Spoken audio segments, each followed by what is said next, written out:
Hey friends, if you are unable to change the screen resolution in Windows, then please watch this video. Now the first thing is that you should not change screen resolution in Windows unless it is very necessary.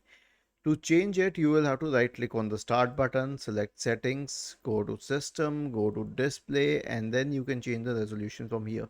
But sometimes it is not possible because you may not have you may not have any other resolution other than the one which is the recommended one. So if that is the case, then you can do nothing about it. But other than this, you can try a clean boot. Why? Because a third party software product may be preventing the change. So, and this is especially true with games. They prevent changing the screen resolution when they're active in the background. So to be clear of this, simply search for system configuration in the Windows search bar and open system configuration. Go to the services tab, check the box associated with Hide all Microsoft services. If any of the service is checked, click on disable all, apply, OK, and then restart your computer. Was this helpful? If yes, then please subscribe to the channel. If not, then let us know in the comment section of the video on how we could help you further.